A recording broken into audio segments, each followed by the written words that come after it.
Good Monday, everyone. Our USA mortgage level of concern yet again today, level 1. It's not a meteorologist mark weather alert day, but we can't rule out an isolated severe thunderstorm. But widespread severe weather once again today is not expected. Premier Generators brings us our threats, and anytime from today through Thursday, again today, just like in days past, an isolated severe storm can't be ruled out. And the main threat with that would be a damaging wind gust. And of course, you've got your deadly cloud to ground lightning that's with your severe or non-severe thunderstorms. And then we have a flash flooding risk. So our atmosphere is very warm, it's very humid. All you got to do is step outside for 10 seconds and you'll know what I'm talking about.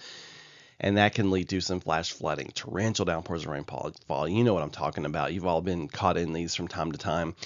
So if you have outdoor plans from now through Thursday, I'm going to be honest with you, that's going to be a challenge. But if you stick with those plans, just make sure you have access to shelter just in case you need it in the event that one of these stronger storms moves into your area. Clearview Closet and Blind brings us our very unsettled 5-day forecast. So you've got 90% chance today, 90% tomorrow, 70% on Wednesday. So we dropped down just a hair on our chances on Wednesday. It looks like it is going to be a little bit less coverage on Wednesday with showers and thunderstorms, kind of in between disturbances at that point. And then the finale comes on Thursday, and we jump back up to a 90% chance. May have a little bit higher risk for some severe thunderstorms on Thursday, a little bit more elevated risk, I should say. Still not looking at anything too widespread, though, at least nothing jumping out at me just yet.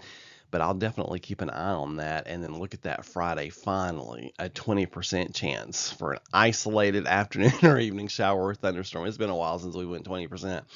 But you'll notice those temperatures start ticking up too. And just going to give you a preview, those temperatures just keep ticking up as we get into the weekend and even on into the next week. So probably looking at some heat advisory products for much of Tennessee by that time period. So you have to check either the rain the rain and the cooler temperatures, or lack of rain and hotter temperatures this time of the year. You have to take your pick.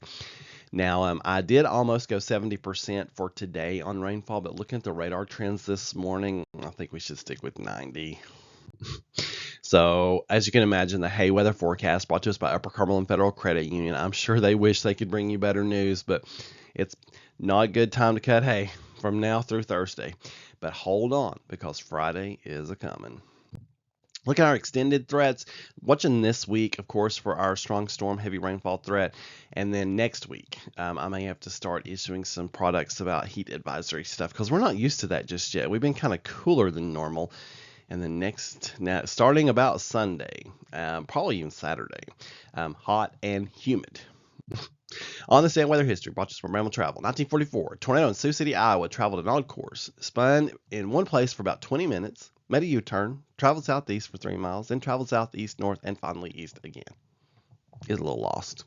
1963, Soviet space mission Vostok 6 is launched with Valentina Tereshkova on board, who becomes the first woman in space. You folks have a wonderful Monday. Keep looking up. For more weather information, meteorologistmark.com.